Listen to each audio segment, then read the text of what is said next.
Good morning, good morning, good morning. How y'all doing? This is Dust James, a Marxist Leninist truck driver, coming to you live from a Carolina highway, undisclosed location, highways and byways, somewhere in the Carolinas. I haven't done a live in a bit, and I've been pressuring myself to do these. Production value is low, preparation is almost non existent, but I believe I have some impromptu thoughts and analysis from a working class anti imperialist perspective that a select crowd of folks may get some enjoyment, information from, comedy, or whatever value they may see fit, as well as it being simply a way of getting out my own thoughts. Even if no one is willing to listen to this or doesn't find value, it's still good to put it up and stream it. A few weeks ago, I went to a concert. I go to a lot of concerts. I like music. I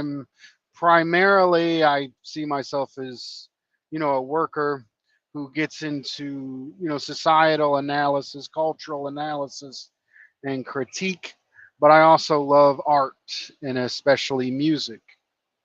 And I do it in a way I can't actually afford full price concert tickets. They usually have sales at the beginning of the year where you can get half price concert tickets. And then I buy those tickets for the rest of the year. And I go to maybe 7 or 8 shows a year. This year I was able to see um, I was able to see a gay a duet with Willie Nelson called "Sometimes Cowboys Are Fond of Each Other." That was a good one. Really started Pride Month, and I really liked the crowd. Alternative country, progressive country. Um, I was able to see Bob Dylan and Willie Nelson's family take my 5-year-old son, who just started kindergarten yesterday, whose birthday is this month, to see Bob Dylan before he passes. Willie Nelson was supposed to be there, but he got sick and was unable to go.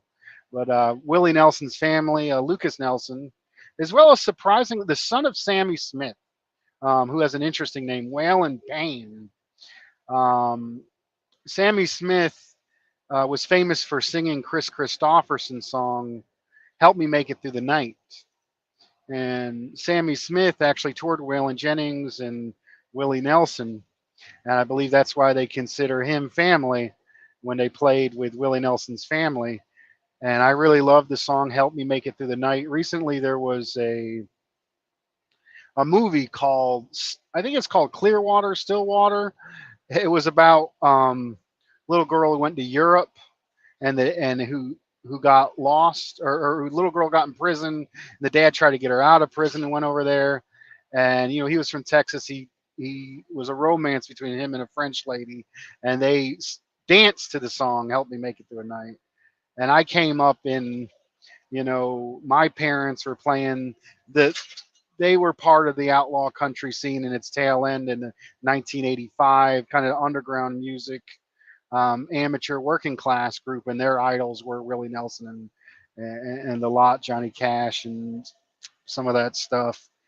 And so I was able to dance with my fiance, and to have my son there. Where when Sammy Smith's son Waylon Payne um, played "Help Me Make It Through the Night" down there in Charlotte, and that was a really good time. But one of the other concerts I was able to go see was Drive By Truckers. Drive By Truckers is an interesting band. They're from Alabama, and they have an album called Southern Rock Opera. And Southern Rock Opera is interesting. I had to make sure my maps are still up. But Southern Rock Opera is an album that talks about the feud between the leader of Leonard Skinner, Ronnie Van Zant, and Neil Young. Neil Young, who's also honestly who was a rocker. He did that protest song, uh, "Keep on Rocking in a Free World," which is very. It's similar to Bruce Springsteen's "Born in the USA." It sounds. A lot of people blindly use it as a jingoistic patriotic song, but it's highly critical of imperialism in Western society in general. Neil Young is firmly part of the outlaw progressive country crowd at this point. He's been playing. He's been one of the big four at Farm Aid since 1985, the first Farm Aid.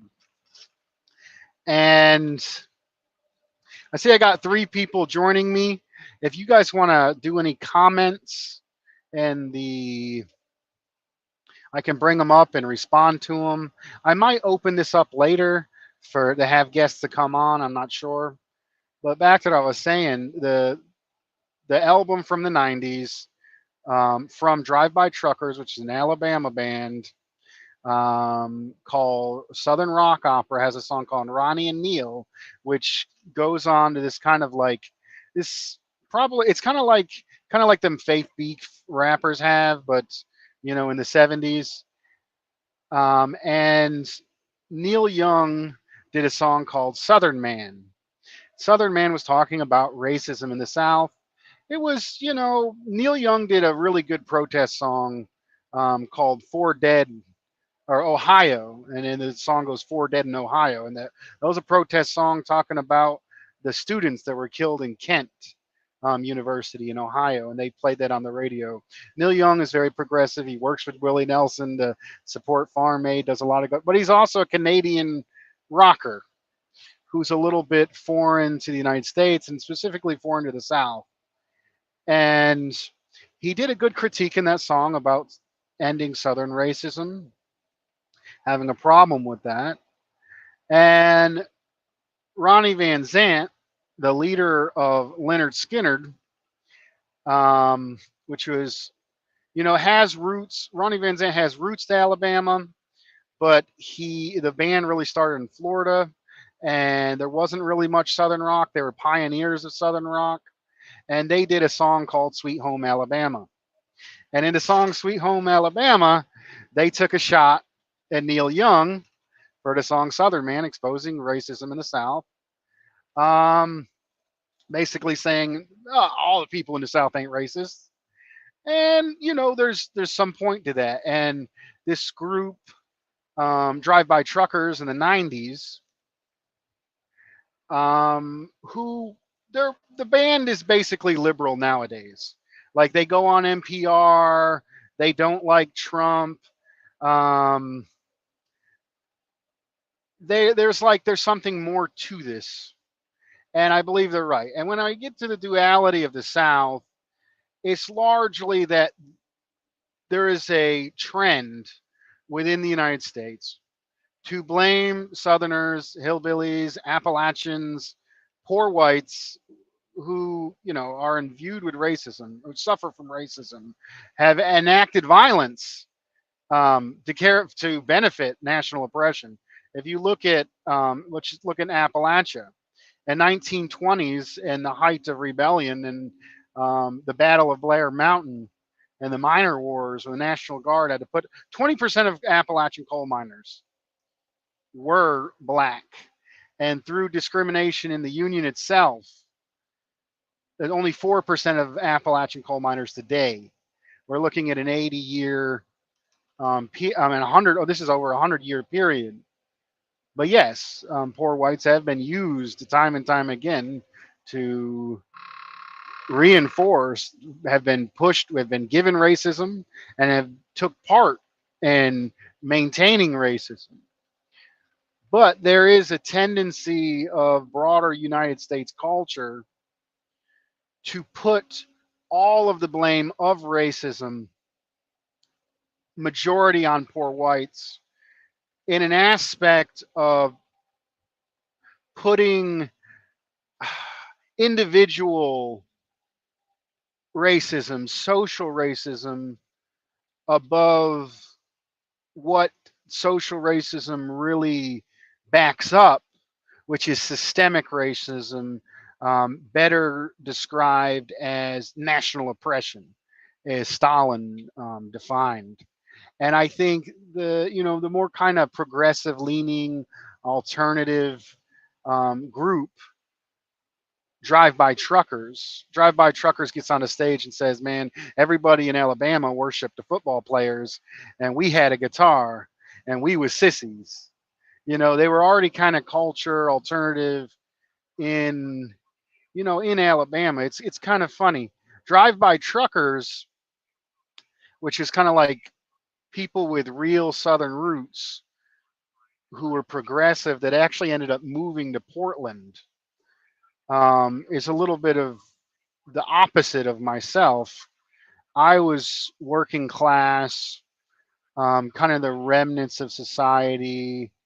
Um, my family of seven, which became eight, moved down in '95 after NAFTA, which destroyed the parts of the southern Mexican economy, destroyed parts of the Rust Belt. But along with NAFTA, people don't talk about when the subsidization of agriculture that put Mexican farmers out of business really intensified the monopolization of agriculture and hurt a lot of rural communities in the Midwest, and in the North, and up central New York, not really upstate. I went there, um, around Ithaca. We moved down here when I was 5 years old, from around Ithaca, New York. And his funny thing is, people associate country with the South, when the part we were from, a part outside of Ithaca, which is a college town, nothing but hay fields, dairy farms. That was, and maybe service work. And to get to the nearest store was like 20, 30 miles. It killed the rural economy.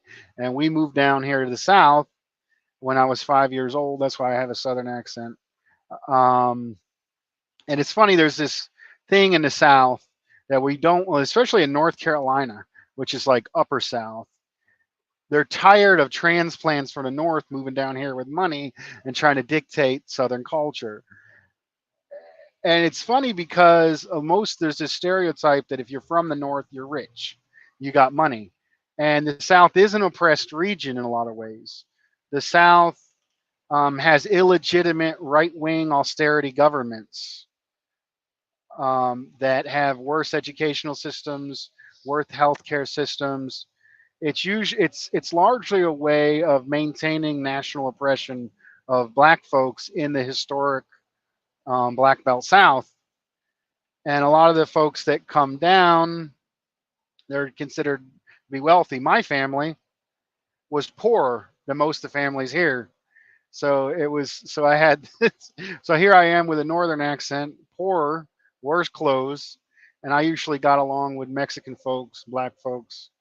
So I'm kind of, I don't know, I have a interesting internationalist perspective, as well as, living and working in the South majority of my life. I have an interesting way. But here's this group, drive-by truckers in the '90s, talking about the duality of the South. In that song, they talk about the kind of feud between, um, Neil Young and Ronnie Van Zant of Leonard Skinner. And I honestly think I love Neil Young, and I think Ronnie Van Zant loved Neil Young.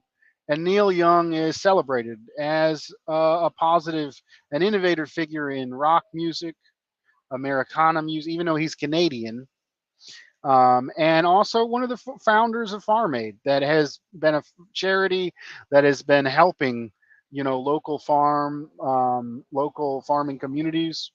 And if you look at, Farm Aid, they're a lot more progressive than you would think they would be.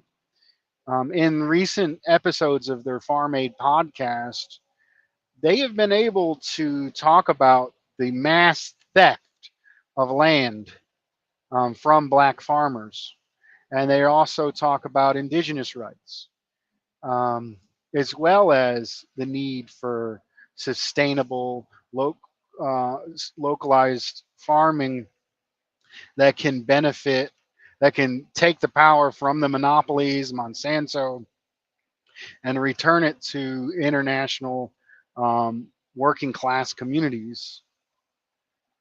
in rural areas, and that's really what it's about. But I think Neil Young coming from Canada, not really understanding the United States. There's a tendency within the larger American society to blame racism, put the whole of blame of racism on poor whites to kind of cover up their issues, their problems. And it goes into modern politics. You have grifters like blatant racist, disgusting people like Trump who rile up petty bourgeois racism within petty bourgeois, as well as falling labor aristocracy, hatred towards immigrants to get elected once and maybe again. Um, and you look at there's a tendency, well, we got to vote Joe Biden to stop fascism in 2020, and then again it's coming back up. But they don't tell you that Joe Biden signed the crime bill and was one of the pioneers of the institutions that basically help preserve national oppression, systemic racism. Criminalization is one of the primary methods, and the reason why black folks have 5 times as less wealth or 5 times more likely to be killed by the cops. Um, the 13th Amendment, which granted citizens to a broader population, had a stipulation that if you broke the law, they could take away those rights. So criminalization makes it so over policing on a racial basis and class basis makes it where they can legally discriminate against working class and oppressed communities. So racism, systemic oppression, all of America is guilty of, not just the South, not just Trump supporters, not just areas where Trump eh, caters to their cultural backwardsness, as well as some legitimate economic concerns. And I think that's what really bothered these progressive young men in the 90s and their expression. Being from Alabama, they love their families, their working class families. They love their culture, and a lot of and they'll tell you a lot of what is Southern rock is the blues, and even people like Leonard Skinner. I think there's a song, the Ballad of Curtis Lowe, talks about a poor white young man going to the street corner and giving his money to an unemployed black man who sung the blues, and he was enthused by it and loved it and would bring all his money, and his mom would beat him. And I think that really is the duality, that really gets at the heart of the duality of the South. The South, which is the historic homeland of largely an internal oppressed nation, as seen by Stalin, Harry Haywood, people who have been forced to work for hundreds of years, never repaid. And then we have illegitimate governors kept in by appeals to backwardness, appeals to racism,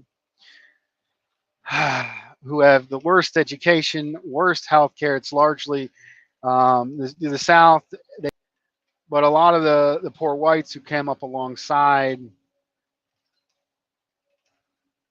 poor black poor blacks have really basically, you can call them cultural vultures, you can call them what you want, but they were highly influenced by black culture. And this is why you get into Elvis, was basically taking black culture and putting it in white ears and selling it.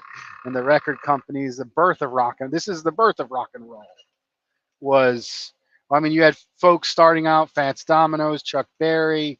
You have people like, it really started with gospel music. And then when gospel music was secularized, this really, that cultural contribution of the black community became mainstream, a part of broader American culture in general. And it was bands like Leonard Skinner, Southern rock, and indie alt country groups, Americana, whatever you want to call them, like drive-by truckers in the 90s. And they also wrote a song playing devil's advocate for um, talking about George Wallace, who has said segregation now, segregation forever.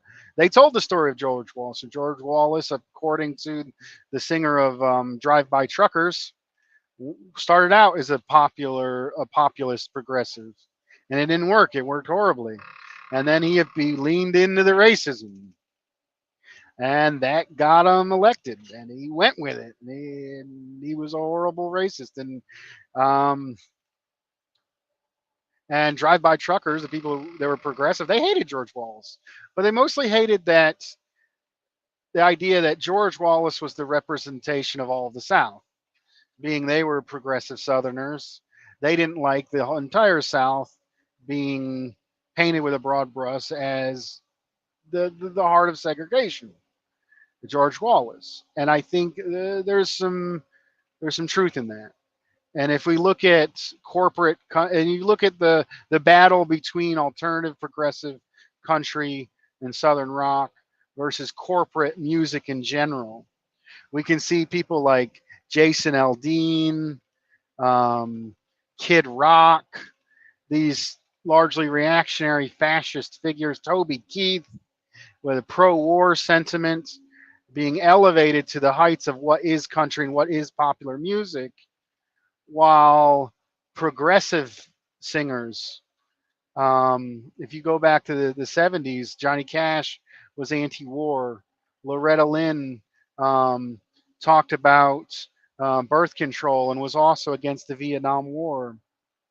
And then we can look at people even know that Steve Earle came out against the Bush Wars. Sturgill Simpson is an anti-war Navy veteran.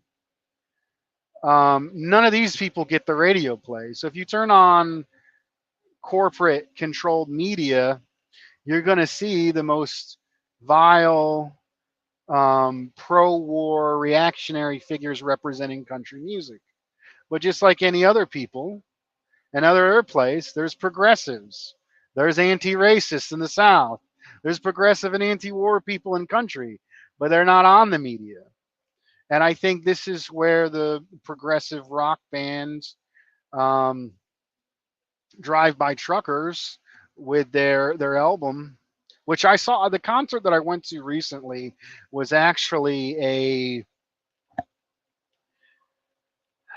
it was an album. It was a live album, and it was a live album of their '90s album, um, Southern Duopoly. I mean Southern rock opera, which goes the concept the Southern Duality. And you can see this in politics more broadly in the heights of revolutionary time periods, late 60s, early 70s, the Black Panthers and the Rainbow Coalition. Hy Thurman, who I'm friends with on Facebook, and I have his book, I'm reading his book, where poor white Southerners repping rebel flags made alliances with the most revolutionary black leaders to fight for their own class oppression and discrimination facing anti-Southern bigotry in a northern city in Chicago. And I think that's the port that it's unknown, the potential of those who are demonized as the most racist elements of our society, many poor whites, Southern poor whites, Appalachian poor whites, have been, there are these kernels of potentiality for anti-racism and progressiveness. Like I talked about the Battle of Blair Mountain, the coal miner wars, the militancy of of them. I mean, they were largely bought out and pushed people out of the union. But you can look in North Carolina and the fusion parties, where you had poor white populists uniting with radical black Republicans and former slaves to kick out the racist Democrats at the time period. Um, Yeah, and there's a potentiality there that culminated in the 70s where you had poor whites working with the Panthers, and I think that's something that's underlooked and downplayed within liberal politics, because liberal politics who support systemic racist figures like Biden and the like um, will like to blame poor whites for all of the United States' racism when the people that they're supporting are, are the heads of and the architects of building polities and systems that maintain national oppression. And I think that's what the that's really what the duality of the South is about. This kind of international black and white um, culture, progressive culture, being downplayed in a lot of ways, and a way to alleviate the broader liberal America of its sins. And that's not to downplay the racism that does exist in the South. But I mean, that's basically the duality of the South. Some comments here. I'm glad. Tia Muse says he never liked Leonard Skinner. I like Leonard Skinner. I think Leonard Skinner really was. I have them on A track. I got them on record. Like, I think they were working. They were very dedicated working class musicians. They used rebel flag imagery. They probably may have had some negative racist attributes, but they also were innovators in an art form, and I can appreciate that at the same time. Just like David Allen Coe has some of the most vile, shock jock, racist. He actually covered the song "Southern Man" that Leonard Skinner um, was criticizing their song "Sweet Alabama." And a lot of people don't know David Allen Coe wrote the more progressive country singers Johnny Paycheck's song "Take This Job and Shove It." David Allen Coe is an interesting character. I could talk on him more. David Allen Coe is also another transplant from the North, a working class transport, and he was largely adopted as an honorary Southerner. He has a song called "Ohio Boy." They migrated to Texas, and he grew up in poverty in Texas and spent probably the first 15 years of his adult life in prison before being one of the leaders and innovators in the outlaw music scene.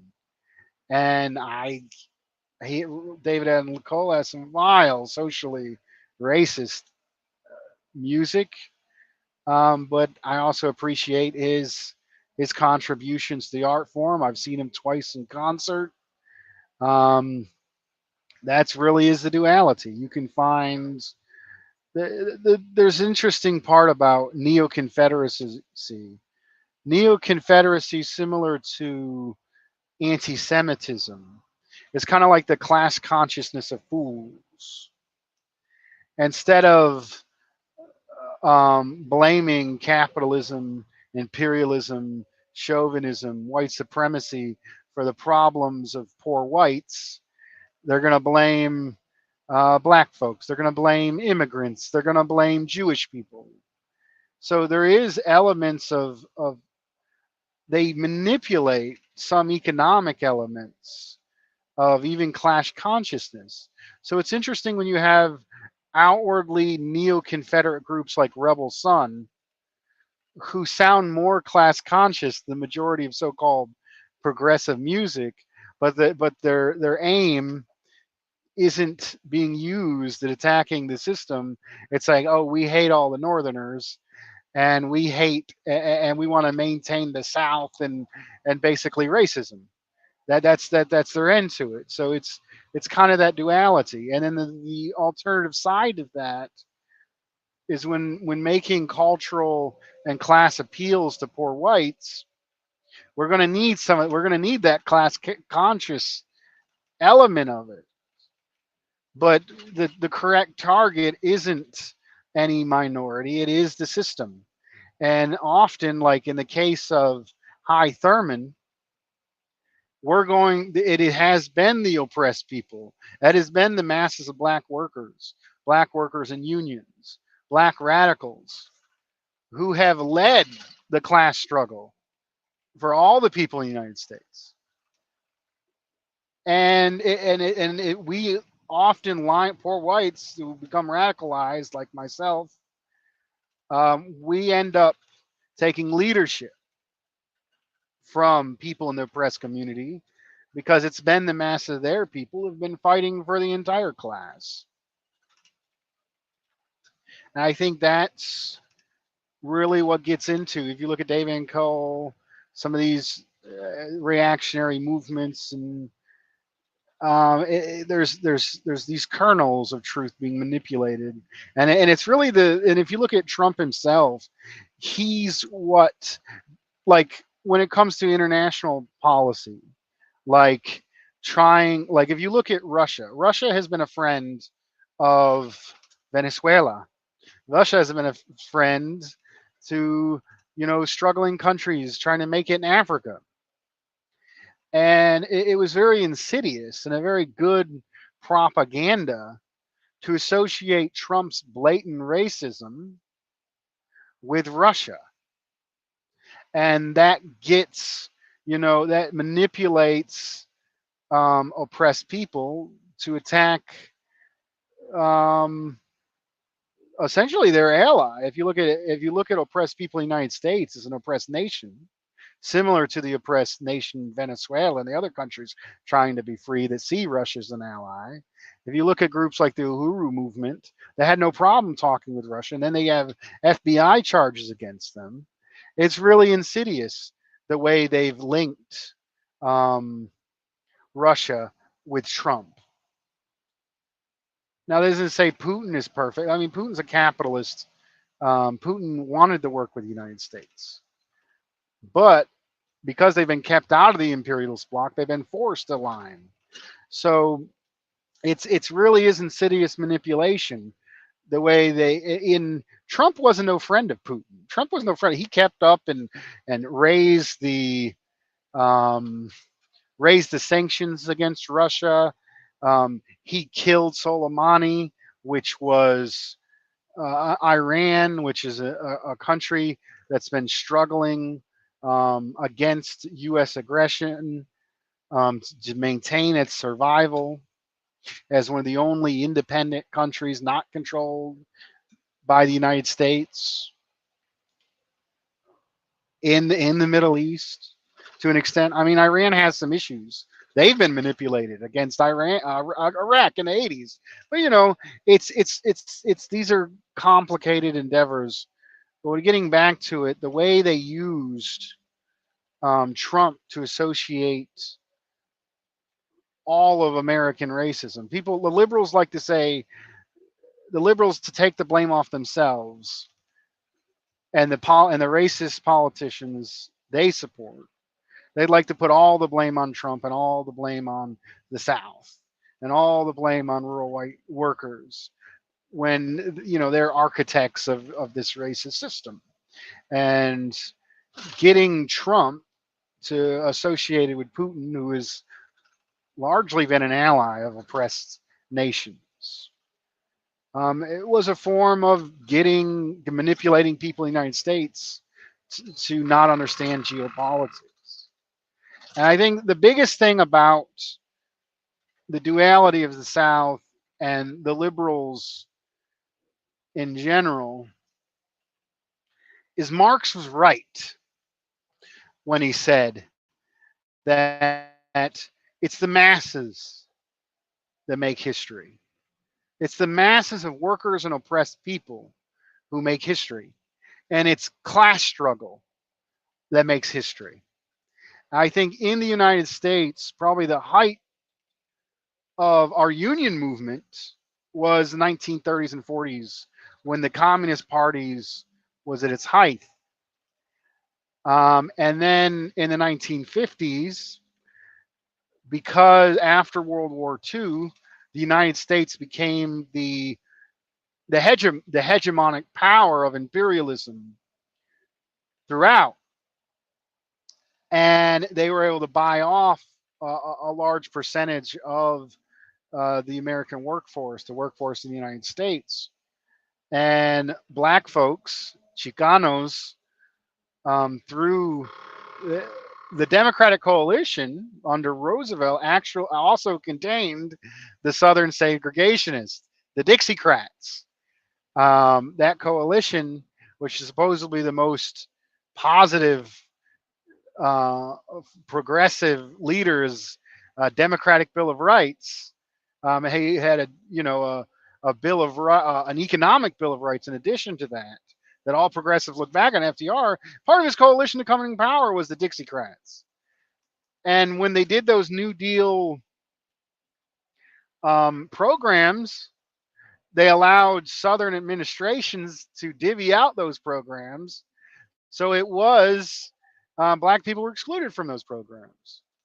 So they were able to buy out a large portion of the white um, population that oppressed people did not come. So it makes sense that the leaders of the union movement would been those that are kicked out. Black workers, auto workers. And if we look at another time of global revolutionary fight back, which was the late 60s and early 70s, people leading the charge were black workers, auto workers, the Panthers, like, and go back to that really did that. But and what I'm getting to, that Marx was right when he said it's class struggle that moves history forward. So we had the Communist Party in the 1930s and 40s, and were they were it was largely led by, and they not early the mass part of that. Marx, the communist generals fought. That was another coalition. That was largely a bourgeois revolution where the bourgeois was trying to kill off elements of feudalism like slavery that were holding it back. The capitalist period, it was that they were able to win the middle class that the blacks were excluded from. And if you look at the 60s and 70s, it was radical black mass organizations like the Panthers. And then we really haven't had any mass organizations. Like the height of mass organization in the United States, it was the Communist Party. And then in the 60s and 70s, it was in the oppressed communities, like the Panthers, and there was some student activism, anti-war stuff like that. But it missed that mass character. And ever since, the height of buying power for workers in the United States was 1968. And if we look, we haven't had a mass movement. When we look at Reaganism in the 80s, he destroyed the labor movement. And then if you look at Clinton, who continued Reagan's policy with the veneer, like Clinton going on the Arsenio Hall show, when the first black talk show host, playing the saxophone, just kind of a very socially leaning towards that he's more socially progressive, while being the archetype of racism with the crime bill, which Joe Biden actually wrote and Bill Clinton signed into law. So that is where the heart of the duality of the South really comes into being, is the liberals who like put themselves the social veneer of progressivism and anti-racism without a mass movement like we had in the 40s, like the Panthers. It's been getting worse, and we haven't had a social movement in the United States for a long time. And now we have, we had the crisis in the 70s, we had crisis in the 80s, we had crisis the dot-com bubble, the crisis of 2007, the crisis that COVID, the subsequent capitalist economic crises resulting in worse conditions for both workers and oppressed people, we're seeing a renewed interest in socialism, although it is still the oppressed communities leading that charge. And until we can get the mass movement not in our direction, and it's going to take, you know, convincing based on class interests, poor whites also getting involved and joining up with anti-racists and fully supporting national liberation. And you'll have poor whites who are no longer manipulated by the Trumps, no longer manipulated by the reaction. When they see people like they did in the 1930s, when they had black workers fighting to stop the eviction of white workers, when they see what works, just like High Thurman said, it won't know liberals to help us out. It won't know what a police. It won't nobody but the Panthers that stood up for poor whites in Chicago. When they see that, and we get a mass movement working, and they understand that their economic rights are tied up with the struggle and the fight back, and the fight back is led by the oppressed. And in the Communist Party, they put labor integration first. In the height of the power